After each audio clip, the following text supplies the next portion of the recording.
Selamat malam para rakyat, kembali lagi di Anniversary CH bersama saya Bung Ani yang akan membawakan berita tajam dan segar di tengah panasnya kasus korupsi di negara kita. Hari ini kita tidak sedang membahas drama politik, bukan juga kasus-kasus skandal, tapi sebuah kisah klasik ketika laptop yang seharusnya untuk belajar justru jadi alat belajar korupsi. Sebuah proyek pengadaan barang negara yang nilainya mencengangkan, 9,9 triliun rupiah kini tengah jadi sorotan tajam. Kita mulai dari titik awal.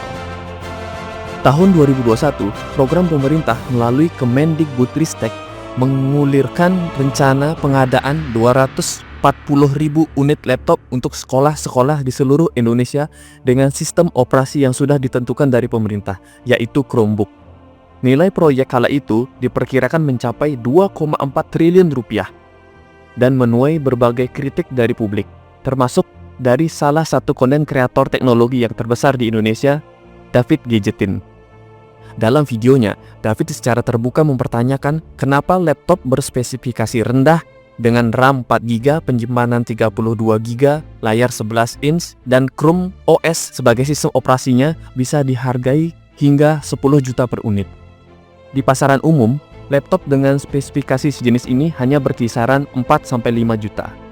Bukan hanya soal harga, tetapi juga ketidaksesuaian penggunaan Chromebook di banyak wilayah Indonesia, di mana akses internet belum merata, membuat fungsi dari Chromebook yang bergantung pada konektivitas online menjadi kurang efektif.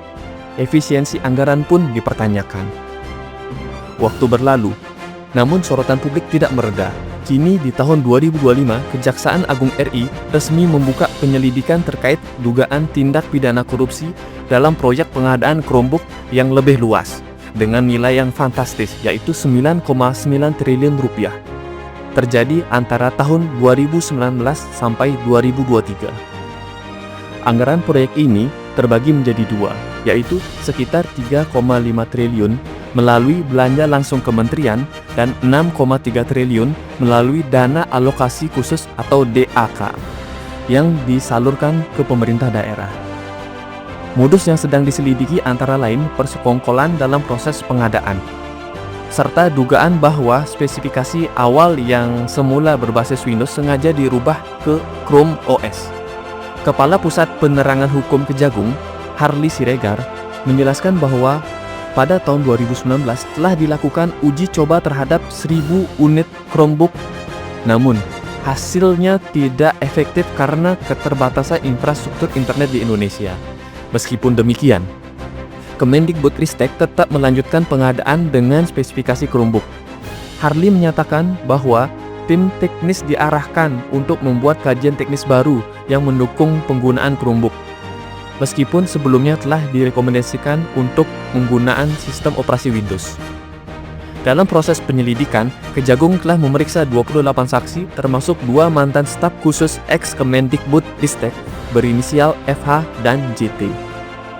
Apartemen keduanya telah digeledah, dan sejumlah barang elektronik serta dokumen penting telah disita. Para rakyat sekalian, beginilah kisah ketika pendidikan menjadi panggung investasi oleh aktor tikus berdasi. Pengadaan yang dulu diklaim sebagai laptop merah putih untuk anak bangsa, kini berubah menjadi abu-abu karena transparansinya yang tidak jelas. Saya Bung Ani dan segenap redaksi tunggal Anniversary CH pamit dari hadapan para rakyat sekalian. Selamat malam.